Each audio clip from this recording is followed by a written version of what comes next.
Greetings to our viewers and listeners around the world. This is Christopher Halali, and welcome to Endgame Episode 3. Today, we're joined by two Lebanese journalists who are going to speak to us from on the ground in Lebanon about what's going on there, what's happening, and ultimately the ongoing situation vis-a-vis Israel's war of aggression on Lebanon. But first, let's take a little bit of a glance at what's happened over the past week. So we spoke to you last Thursday. We had two wonderful guests on the show.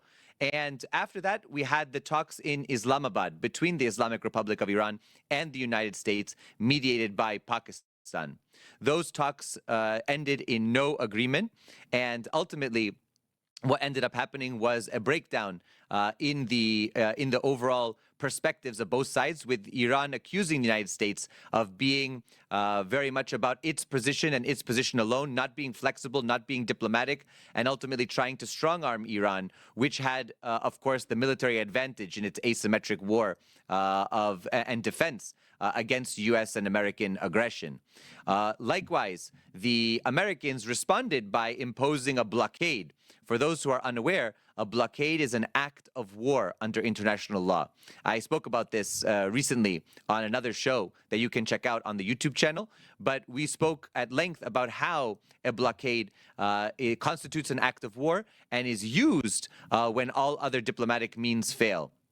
It's not the same as an embargo. An embargo is not an act of war, but a blockade is. So right now, the United States has imposed a blockade. We saw Trump in the past 48 hours tweet out, or I should say retweet, a message from U.S. Central Command, which is a audio message to all ships in the area that anyone leaving or trying to go to Iranian ports will be subject to seizure and search and boarding by the United States Navy, and those who try to run the blockade will be met with force. So this is a very serious situation that's happening right now in the Gulf of Oman, heading into the Strait of Hormuz. And there are questions now lingering as to whether there will be a second round of talks in Islamabad. It's still not certain that Iran and the U.S. have agreed to this. Of course, they've agreed in principle to have the ceasefire last until approximately April 21st. But whether a second round of talks will happen remains ultimately in the hands of the diplomats and political leaders who are trying to resolve what has been a 40-day war of aggression imposed on Iran by the United States and Israel. So there's a lot going on. The war, of course, has overshadowed what's going on in Lebanon. What's going on in Lebanon is extremely serious and very much not spoken enough about. We have the largest ethnic cleansing since the Nakba in 1948 in the region, with over 1 million Lebanese civilians displaced. So this is very important. I'd like to welcome our first guest today, Hadi Hoteit, who is a Lebanese journalist and war correspondent from the south of Lebanon, works with Press TV and Free Palestine TV. I'd like to welcome him to the show, and we are very, very happy to hear from a Lebanese journalist on the ground. Welcome, Hadi. Hope you are doing well. Hope you are safe. Hello, Chris, and it has been a long time since we met in Beirut last year in the funeral of Sayyid Nasrallah. That's right. I hope to join you again very soon. I'll be headed to another destination in the region, but inshallah, we'll be together in Lebanon soon. I think that it's so important what's happening in Lebanon now. We're trying to highlight this. Of course, we're in communication with many of you and are trying to share the information. Tell us what's going on the ground right now, what you're seeing from the field. I just came back from Tyre region. I was actually in south of Litani with my friend and colleague Leif Mahrouf, the director and founder of Free Palestine TV. I think you're familiar with his work. We were in south of Litani when the Israelis targeted the last bridge that connects South Litani area to north of Litani, and destroyed almost complete destruction of the bridge right now. It's very hard to be able to fix it soon. But of course, our people always find alternatives, and they always they have really creative ways of overcoming these Israeli tactics that they try to isolate locations from each other here. And of course, when they are destroying this bridge. They are blocking the only bridge that was left to connect North Lithuania to South of Lithuania, which means that right now with the talks about ceasefire, by the way, there is no ceasefire on the ground. Until now, there is escalation. But we are promised that tonight by the Iranian efforts with the Pakistanis and the negotiations with the Americans, we hope that ceasefire might start tonight at 12, but we are still skeptical as our experience with the Israelis who never keep any agreement. Right now, the situation on the ground is more escalation since morning, more than 200. We left South Lebanon like 3 hours ago with about 200 airstrikes and shelling targeting the entire areas from Nabatieh to Wadi al-Hujair to Bint Jbail area to the western sector in Tyre where I was mainly today. I also visited parts of Saida and parts of Nabatieh where I witnessed the fires and the aftermath of severe airstrikes. Usually when I go to South Lebanon, my tour starts from Saida towards Nabati to Tyre region, and then return to Beirut. Either the opposite. Today it was very hard to actually to reach Nabati, my own village where suffered, which is a small village 40 kilometers away from the borders. It suffered from six consecutive uh, airstrikes, drone strikes actually, that was targeting anybody that was moving. We have today more than 4 to 5 casualties in only in my village because some of them were just like um, normal people. We're speaking about civilians, of course. Some of them are even less than 20 years old. They were using their motorcycles to go to bring some water or some food, and they were struck with drone strikes, precise strikes. One of the motorcycles was actually targeted twice. It only shows my interpretation because when I was in South Lebanon, I wasn't aware that there is serious talk about ceasefire. So I was thinking that the Israelis are today going in a crazy hunt for anything that is moving in South Lebanon. And usually, this pattern of attacks and this pattern of aggression is related, according to our experience with Israeli aggressions and with Israeli wars since 2006, six at least. And also, I still have some memories from the 96 aggression, and definitely I have lots of memories from the liberation in 2000. We're speaking here about this pattern of usually when you have a ceasefire, when the Israelis are going to stop the war, they start exerting the maximum pressure on our people to make them uh, even unable to think that they were victorious, unable to think that this war led to victory. And we saw this actually during the 45 days, I guess more than 45 days here in Lebanon of the war. If it stopped tonight, I'm very skeptical about the ceasefire. If it stopped tonight, we have 45 days where the Israelis only destroyed border villages, Rig, Naqura, and Deir Syrian, and Taibe, and what was left from Adaisi, and Ainata, and Bint Jbel, and Ait al-Sha'ab with explosives and destroyed the buildings. Their only victory in this war has been to prevent people from having houses to return to after a ceasefire happened. This was the only achievement. If someone wants to say congratulations to Netanyahu, this is what he can say to him. You destroyed the houses of the people in South Lebanon, and they think that by this they will make us unable to return. But actually, uh, look, during the 15 months of unstoppable, of non-stoppable attacks, continuous attacks against us, that this is why right now I'm not saying this is a war. The 45 days of a new phase of escalation against our people. But we must not, I believe we must never use the word of 45 days war. the war never stopped since last year here in South Lebanon, since 2 years actually. And after what was the fake ceasefire that was uh, brokered at first by the US, and later they said we have no relation with it. And Tom Barrack later said, I can't guarantee anything. And everybody thought that Hezbollah was finished because Hezbollah was in a strategic deception mode that was trying to make everybody think that the resistance has finished. But on the ground in this war, also there are other achievements for Netanyahu that we can we can say congratulations for them, which is the resistance going back to south of Litani, the resistance using Scud missiles against Tel Aviv, the resistance using precise Fateh 110 and Nasser 1 and Nasser 2 accurate ballistic missiles and short range ballistic missiles against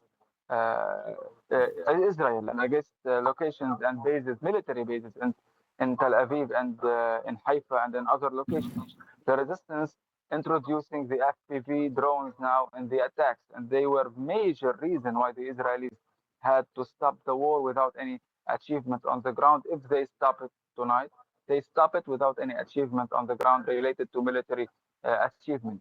They haven't done anything that is worth to be mentioned related to military because they were helpless in front of the FPV drones that Hezbollah used in this war for the first time. Even they, what guarantees that they were surprised by these tactics from Hezbollah, and they never thought that Hezbollah during all of what's happening, Hezbollah was able to manufacture thousands of these drones and send them to the front lines, where while everybody was thinking that south of Litani right now is forbidden zone for Hezbollah and forbidden zone for the resistance.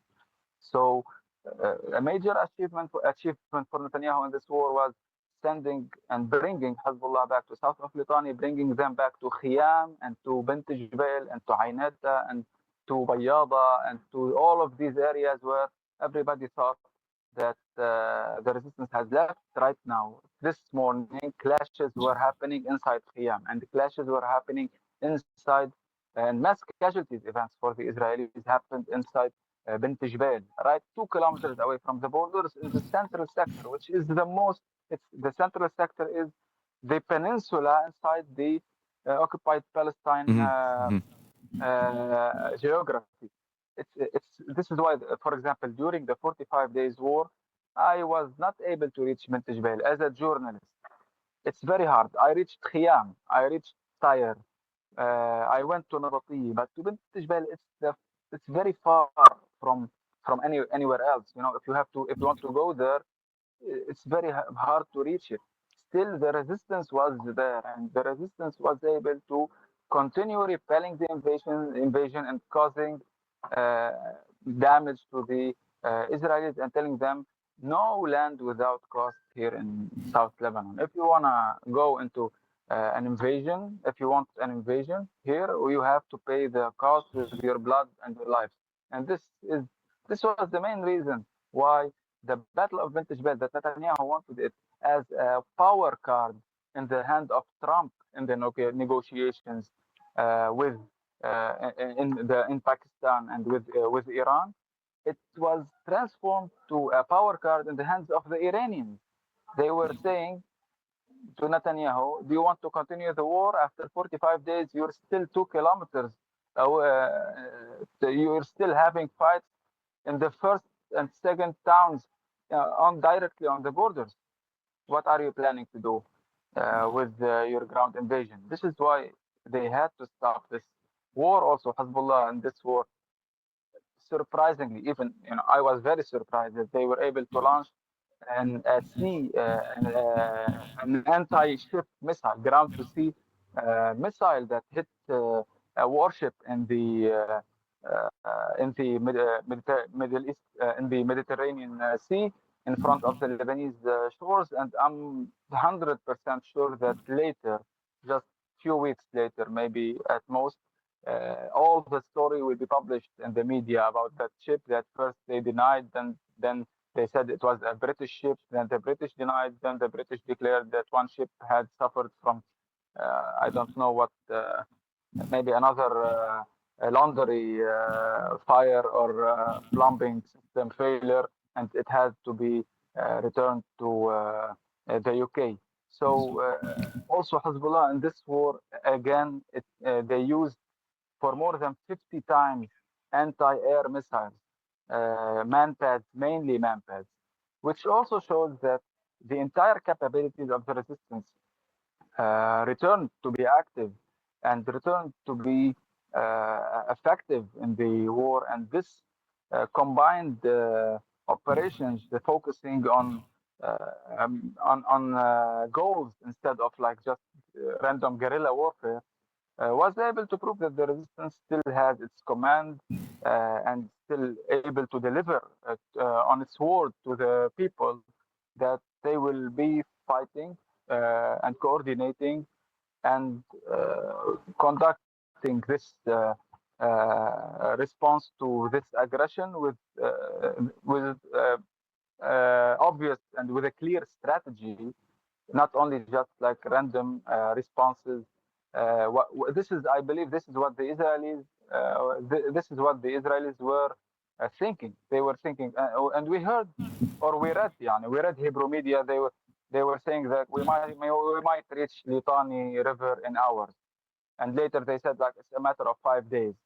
And later they were ambushed on the Litani River, and they said we will never go back to Taibi again. They withdraw from the entire eastern sector. From the entire eastern sector, there is no Israeli soldier right now on the Litani River.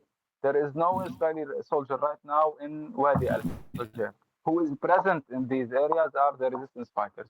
Who is present in Taibi and in the eastern sector are the resistance fighters. And this is what can mark the real loss, strategic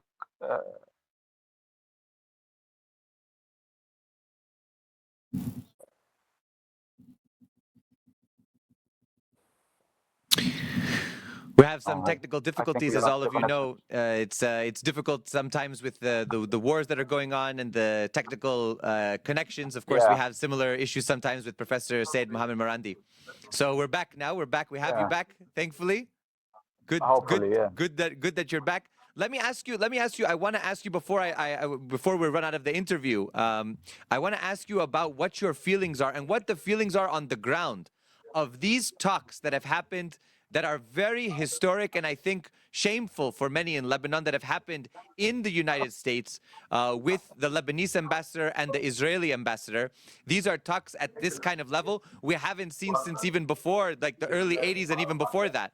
And of course, I think that it's very much from what I've seen in the media, it's been condemned by so many people across the board. What are you seeing on the ground? What are people saying about not only these talks, but the possibility that some people want normalization? The elite right now that is governing Lebanon was appointed directly by the United States after the 66 days war and the martyrdom of Sayyid Nasrallah. After the martyrdom of Sayyid Nasrallah, the enemies of the resistance declared the death of the resistance, the end of the political power of all of the bloc of the resistance in Lebanon. And they said to everybody, we are not right now going to govern Lebanon alone. We don't care about any equations that used to be before the 66 days war. Right now, it's a new order, right? This is what Netanyahu named it, the new order. And here, people, some political elite in Lebanon, also they said yes, it's a new order, and they declared themselves victorious. And this is when you start. If you want to start by mentioning what happened, if you remember, they stopped the flights from Iran, direct flights from Iran, directly after the war. So we used to fly to Iran in 2 hours. Now we have to go to Dubai or to Turkey in a 16 hours flight. And of course, with extensive security checks and and everything else. You know how's the Mm-hmm. situation here. You came to Lebanon, and also after stopping the flights from Iran, the border with Syria also was had more security checks, and also the Israelis were attacking the borders with Syria, and later they said like we are imposing a force, a blockade by force on Hezbollah from Iran, from Syria, from everywhere. Later, the head of the treasury in Lebanon or the central bank imposed a financial blockade on not Hezbollah but the entire Shia population. Let's be very clear. He said to some people around him that later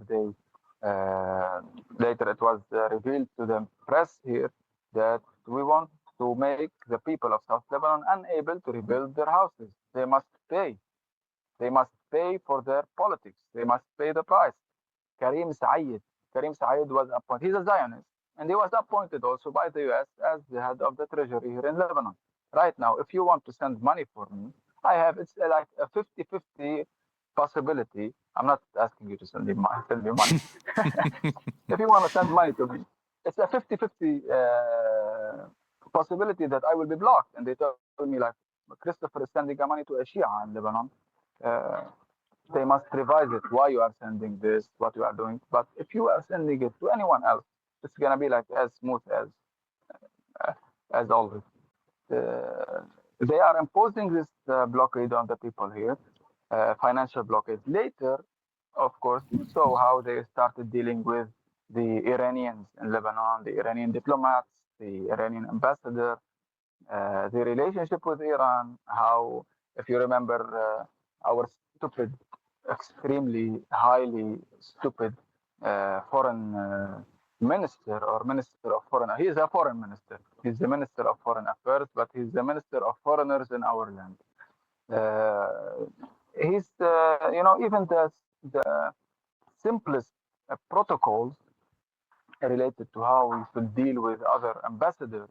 He wasn't respecting it when he was dealing with the Iranian ambassador or with the martyr Larijani, for example, when he came to Lebanon. They were, it was a ridiculous situation where they were thinking they are victorious and they will continue to humiliate the bloc of the resistance in Lebanon. This is what they wanted to do. Of course, it wasn't only attacking Shia community.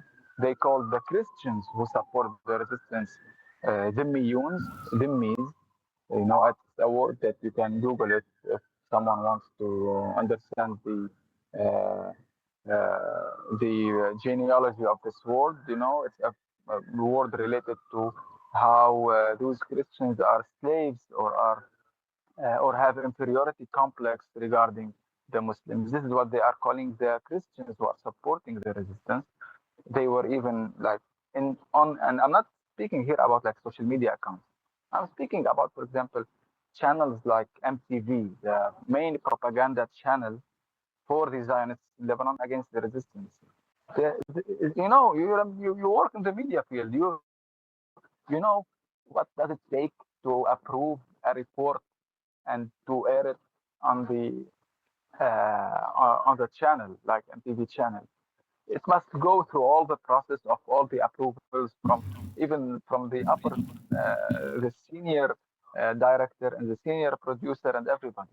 In an official report on the MTV, they called the Christians who are supporting the resistance that Zimmis, and they even used other the words I don't want to use, and they named 4 or 5 of them.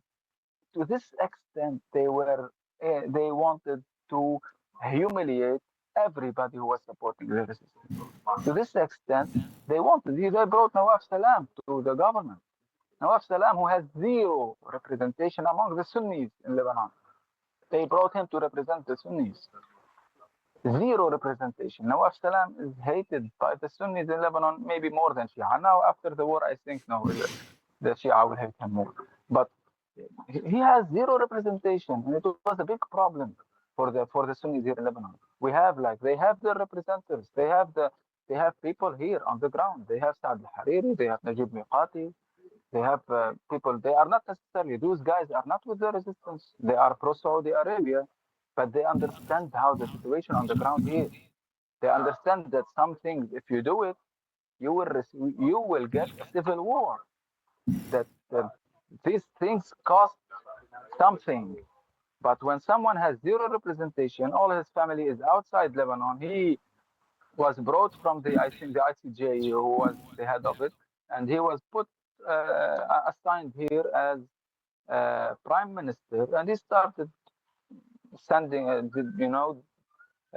it's like the Ottoman Paraman, they started, I want this, and he sent it to the army, and the army responds like, we can't do it.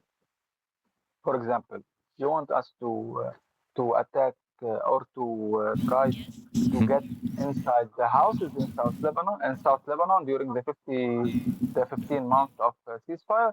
We cannot go inside houses.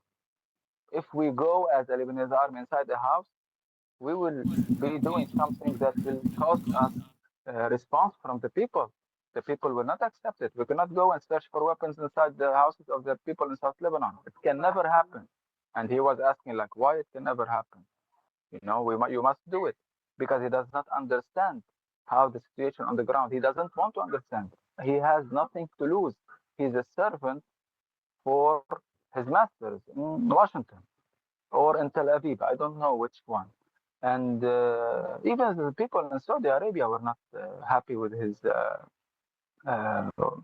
his with him being a prime minister, because simply because he was dismissing or neglecting the role of Saudi Arabia in being the sponsor for the Sunni political community here in Lebanon. I'm not here speaking about sectarian. When I say Sunni, I mean it as a political entity. This is how Lebanon is anyway. If someone has a question, he can like later explain it or search for it. But the Saudi Arabia was the sponsor after the PLO left Lebanon, was actually left Lebanon under the Israeli attack and invasion in 1982. They didn't want Arafat to have the power of being also the representative for the Sunnis in Lebanon. So they said it's very dangerous. The Israelis entered, they kicked Arafat out to Tunisia, and they said now we have the Saudis who will be the sponsors for the Sunnis in Lebanon after 1982. This has been the thing since then. And with Rafiq al-Hariri and the situation, I think you're familiar with this. Now, now they went even further. They wanted to neglect the role of the Saudis because they were acting according to the real politics on the ground. They did not consider even Rafiq al-Hariri when he was the prime minister.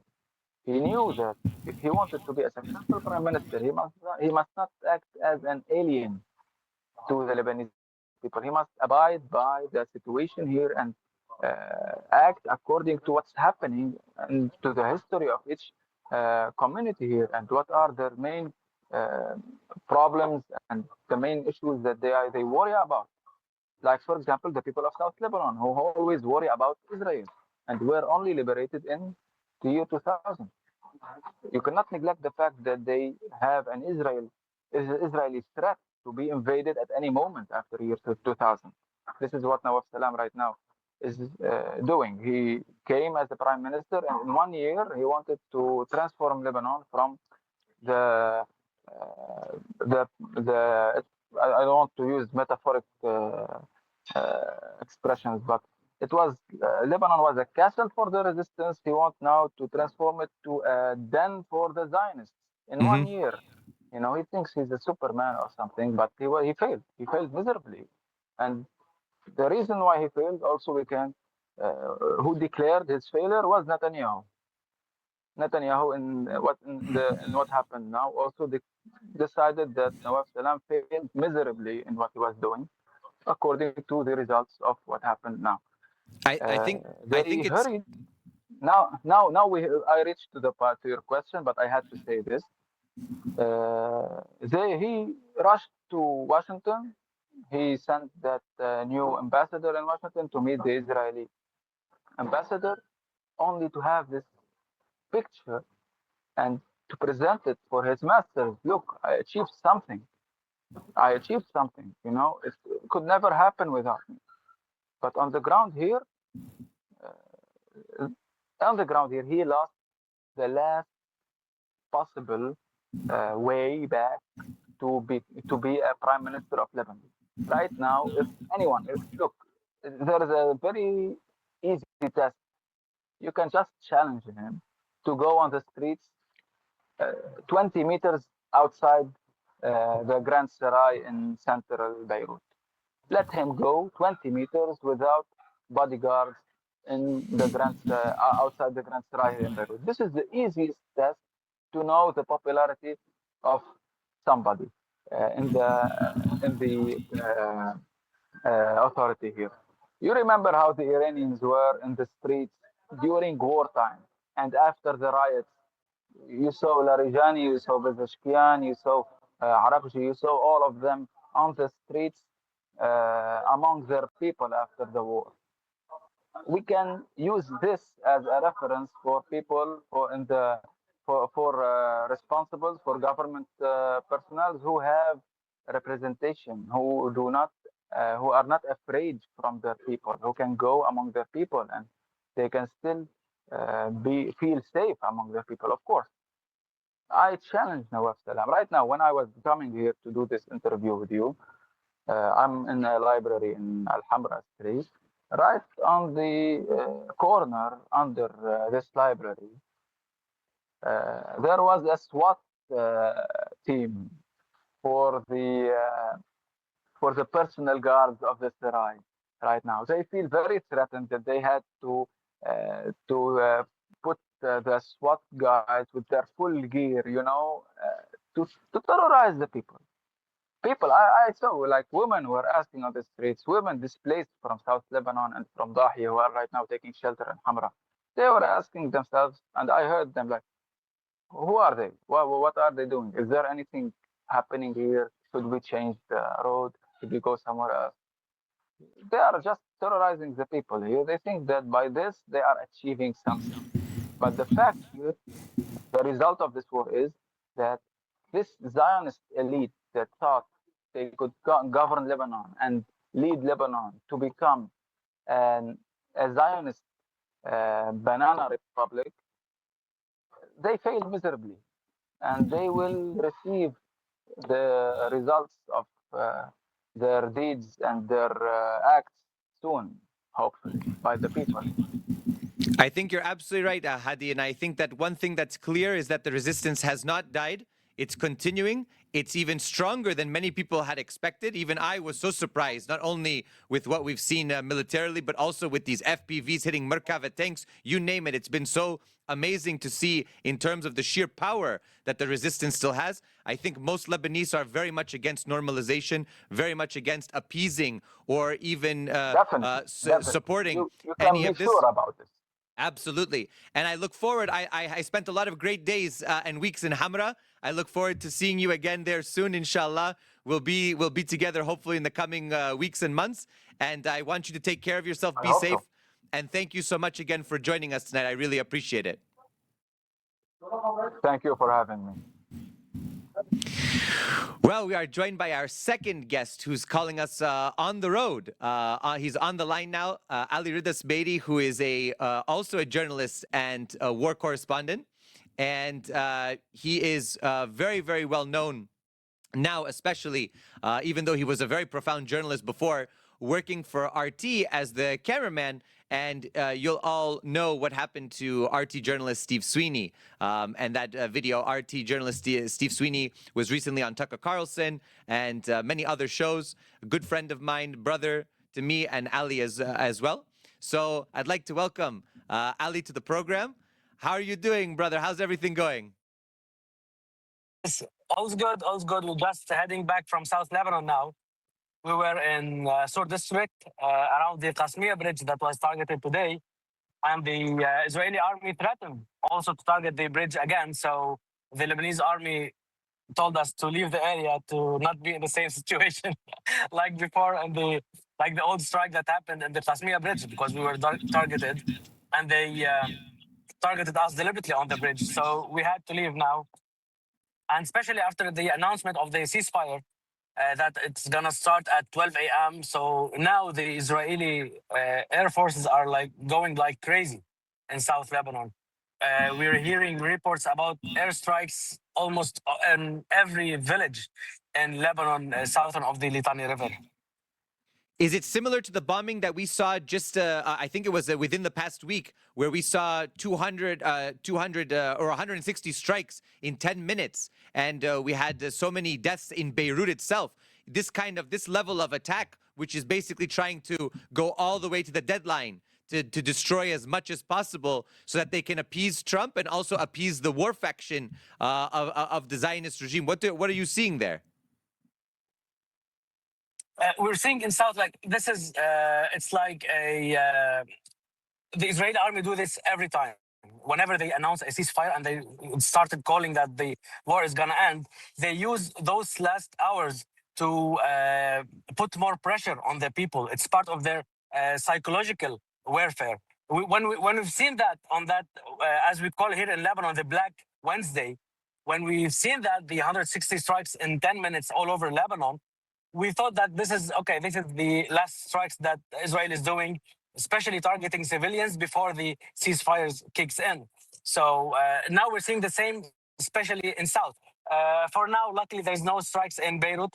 We had moments ago, around 10 or 15 minutes, a strike in around Saida and Ghazi, which led to the killing of family of 7 people killed and more than 30 wounded in that strike. So now they are trying to bomb and to as much as they can before the 12 a.m. Moment. So it's the same thing, but it's only in South Lebanon, in the villages of South Lebanon, and they targeted the Qasmi Bridge today to make it harder to people to come back, because the southern Lebanese people, whenever they hear ceasefire is in and they hear the war is ending, all of them rush back to their houses and to their villages, because they are the owners of the land and they are the owner of these houses, and they are the rightful owners of these lands in southern Lebanon. So whenever they have the chance, they right away they go back. We've seen it in the 66 days.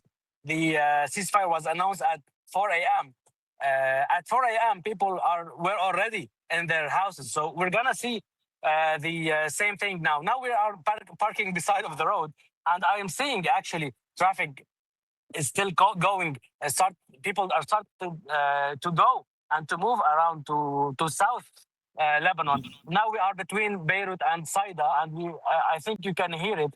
You can see more people and more cars driving towards south. They targeted the bridge today. I think they were knowing that the ceasefire was going to be today, and the people is going to rush to their villages. And that was the last bridge that's connect Saida and Sur. So now everyone who want to go to Sur, they either have to go by foot to park before the Qasmi Bridge and walk into the city, or to go between the trees in the fields around the main street. I think the officials in Sur and the municipality is going to try to at least rebuild the bridge or get some solutions to make it easier for people to come back.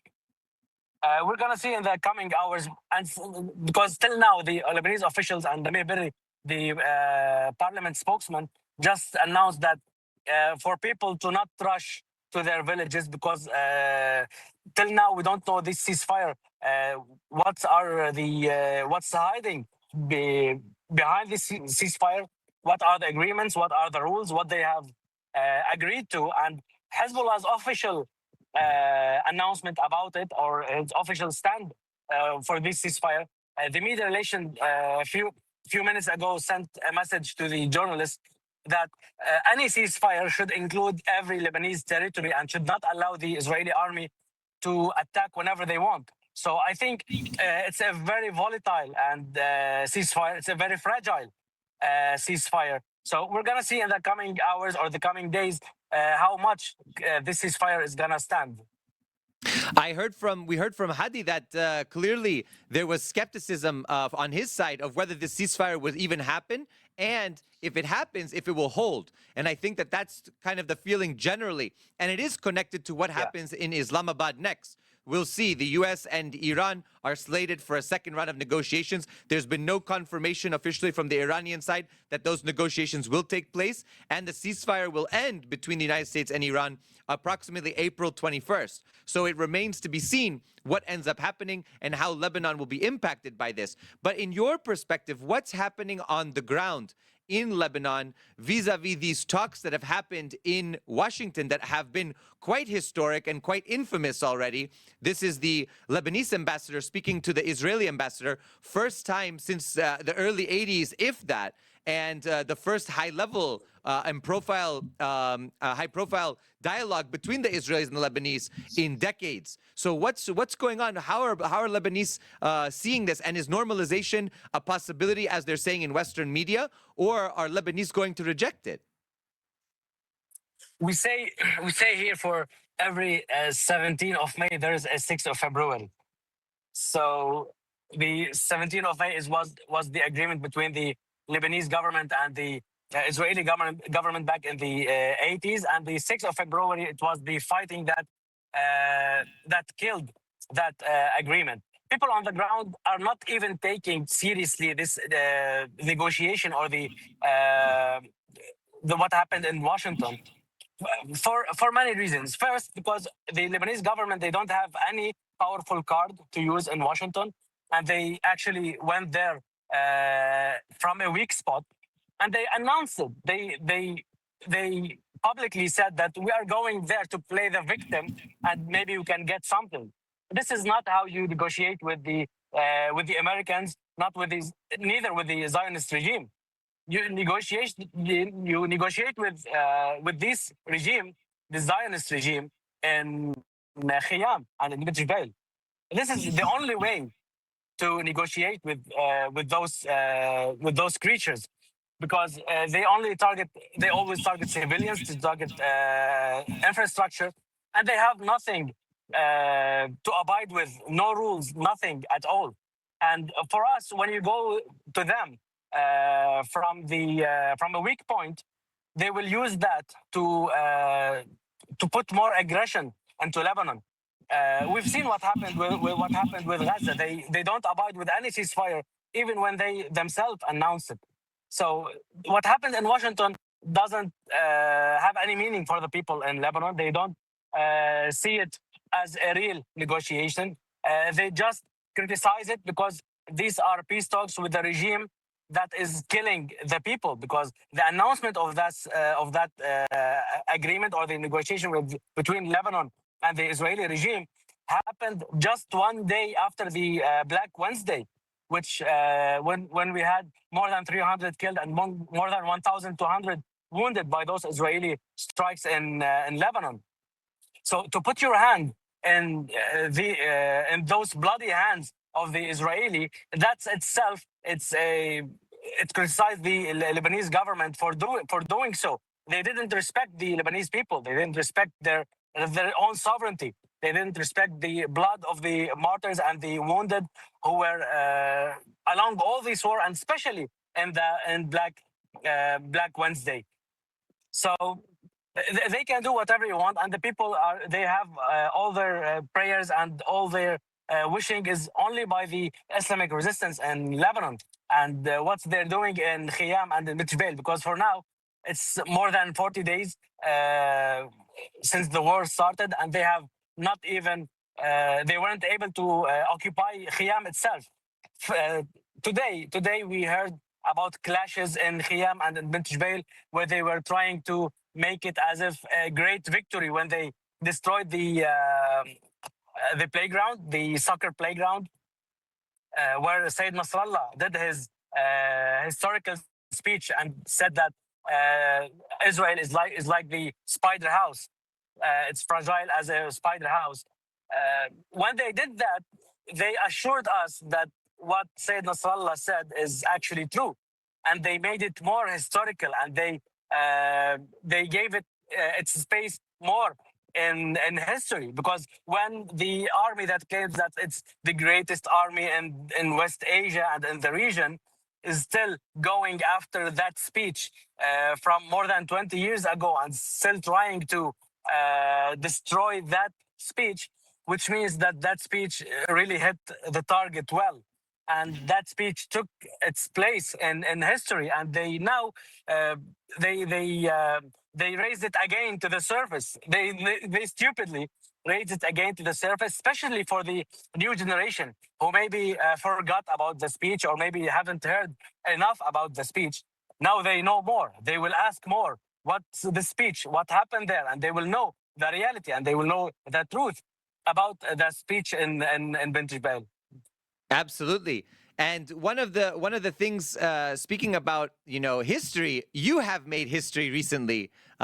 You and our brother Steve Sweeney, who is a RT journalist in Lebanon, you were subject to a strike, and we have that clip. I hope we can play that for everybody to see. Let's pull that up here so that people who haven't seen it.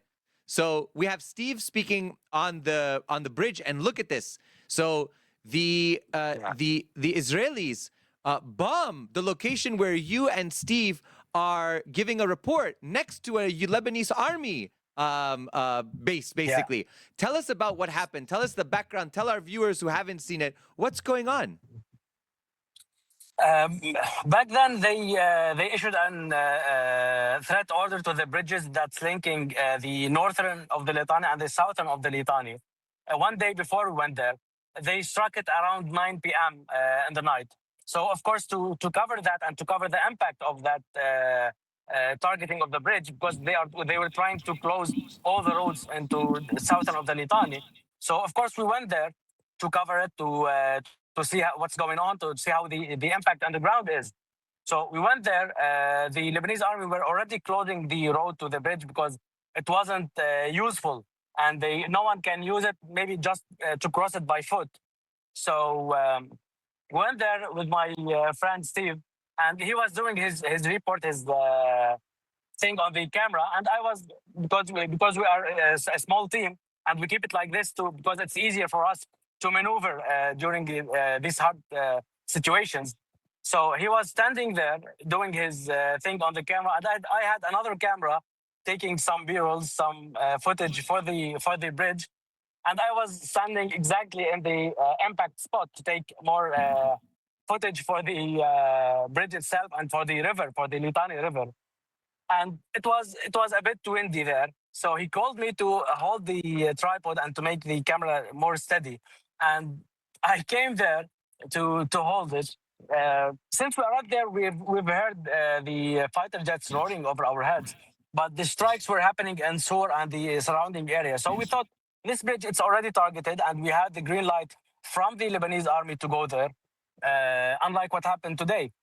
So we went there. We were filming, and we had also Al Mayadin team there. They left and we started our work maybe less than a minute, and then the strike happened just a few meters behind us. And it was only by luck that we survived that day because the rocket itself was detonated in the same old hole that in the bridge.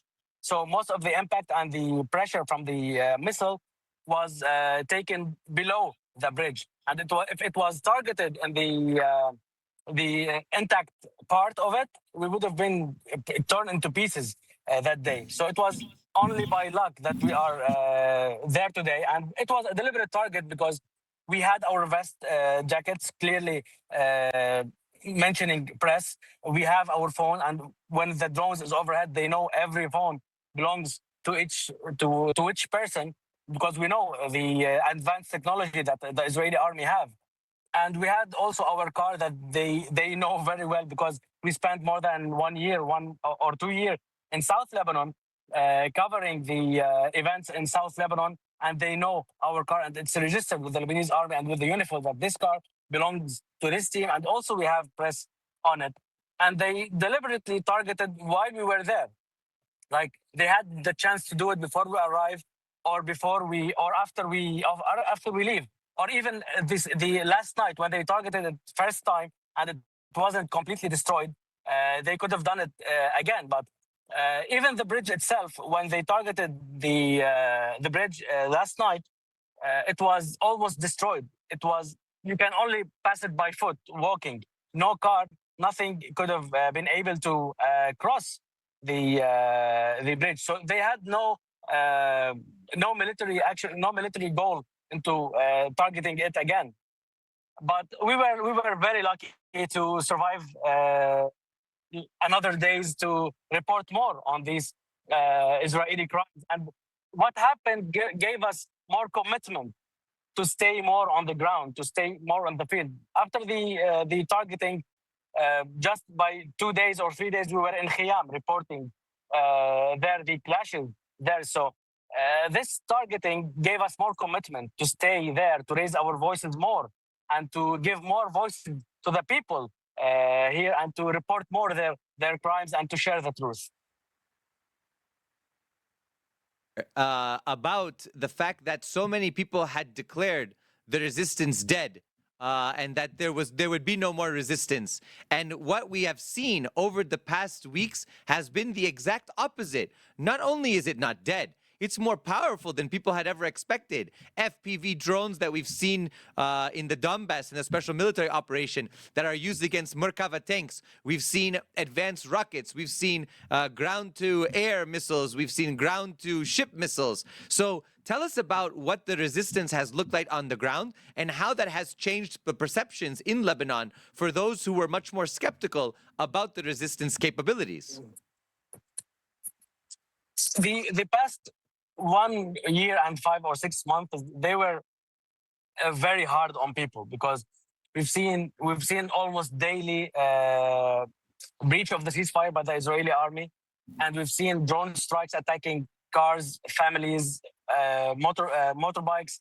So it's been hard for people to take it, because when you see daily attack and there's no fight back or no firing back, people started to think, what happened to Hezbollah? What's going on? Are we really destroyed? Are we losing? Because Hezbollah played it so smart that even the supporters started to think twice that what happened with Hezbollah during this time. But when this escalation started again, and the 2nd of March, we've seen the 6 rockets that they were targeted from south, and then we've seen nothing for 2 days. So people thought, is it really Hezbollah doing this, or someone trying to get the country into another war with Israel? Because we saw these 6 rockets and then nothing for 2 days. So what Hezbollah was doing is giving more space for people to move out from the villages and from the southern suburbs, from Dahi, to move out, to go into safety, to go into safer places, and then to carry on the military attacks and the operations. Then what we've seen there is people are calling here miracles, because you're speaking about a military. They were targeted for 1 year, 1.5 years, 1 year and 6 months, and no firing back.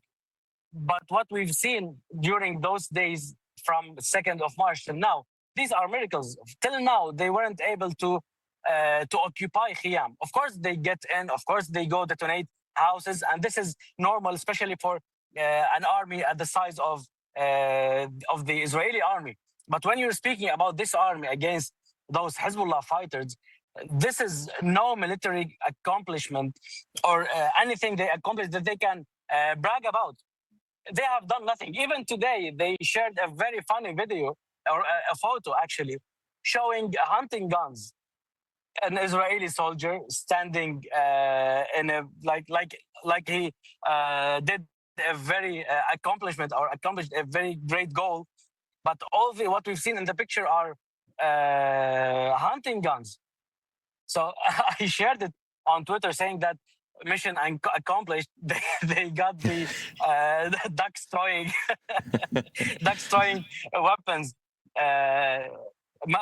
of mass duck destroying weapons. So it's very funny that they are doing nothing. This destroying of the houses, it's normal for this army to do this. But if they really accomplished anything is to occupy Khiyam or to occupy Bint Jbeil.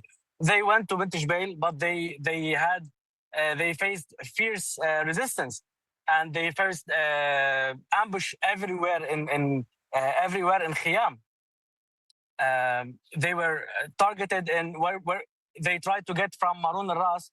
They were targeted by ambush and by Hezbollah.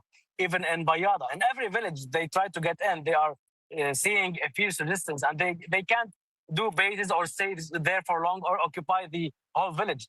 We've seen for the past week hearing about Bint Jbeil, Bint Jbeil, Bint Jbeil, but still to this day the fighting is happening inside the city of Bint Jbeil and inside the city of Khiyam. So an army of the size of Israel and by the technology they have, after 40 days or 45 days, they haven't occupied a village or a city like Khiyam or Bint Jbeil. So I don't know what to say. This is really for Hezbollah. It's a great job. For Hezbollah, it's an accomplishment to not allow this army to occupy these villages. But for the Israeli army, it's a humiliation. They're being humiliated in South Lebanon. No doubt about it. And I think that it has been something really remarkable that we've seen. Also, military analysts are saying this is unbelievable to have a force targeted not only now, over the course of the past years, the beeper attacks, which violated international law, and then the intense bombing over different campaigns, and still to come back and to basically challenge a nuclear armed state and to hold it at the line. Unbelievable. Unbelievable. We only have just 2 minutes left with you. Let me ask you very quickly, what do you expect in the coming days and weeks? What are people expecting from Islamabad? Maybe a second round of talks, or maybe they're much more skeptical. And if the fighting continues, what do you expect in Lebanon in terms of the resistance and also all of those people who are internally displaced? For South Lebanon, for Lebanon, this ceasefire is very fragile, and people are not taking it very seriously, and they are like thinking twice before taking it very serious, because Hezbollah said that if a ceasefire is happening in Lebanon, it should include every part of Lebanon, because the Israeli regime is announcing that there is a ceasefire between Lebanon and the Lebanese government, but it doesn't include Hezbollah, or it doesn't include part of the south of the Litani, which actually means that it's not a real ceasefire, and they have like the freedom to move or to attack whenever they see something by Hezbollah. And Hezbollah, by the Secretary General Sheikh Naim Qasim, said that we will not accept any ceasefire if it doesn't include all of Lebanese territories and the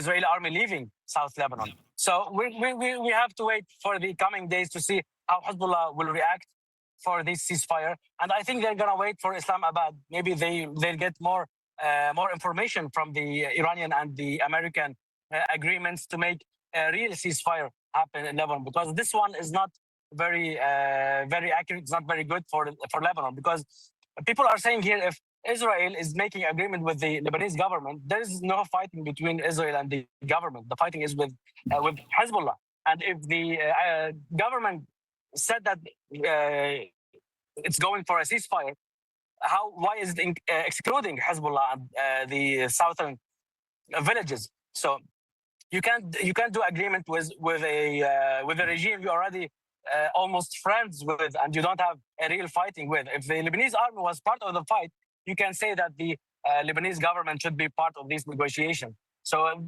we have to wait for these coming days to see what the outcome from Islamabad. Maybe it reflects more or a better ceasefire to Lebanon. Well, we are waiting very cautiously, but we remain optimistic in the resistance capabilities, as you know. I want to thank Ali Rida Sbeity for joining us, a journalist, war correspondent, live in the field. Have a safe trip home. Look forward to seeing you very soon, my brother.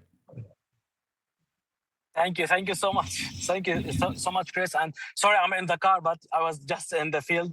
And I pray for the safety for everyone in Lebanon, in Yemen, in Palestine, in every oppressed country in the world.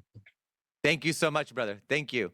So there you have it. Two journalists live in the field, Lebanese journalists, war correspondents, speaking to us in their words. I think it's so important to get their words out there and for people to understand what's going on in Lebanon. It is really a critically important place where this ongoing war in the Middle East is happening and where we see the machinations of the United States and Israel playing out. And I think that there will be more news and more information coming, and we will speak to more journalists on the ground. We'll have back Ali as well as Hadi as well back on the show, and we will have them back to talk about many of the issues that are happening around Lebanon and around the region. For this episode of Endgame, this is Christopher Halali signing out. Thank you all for joining.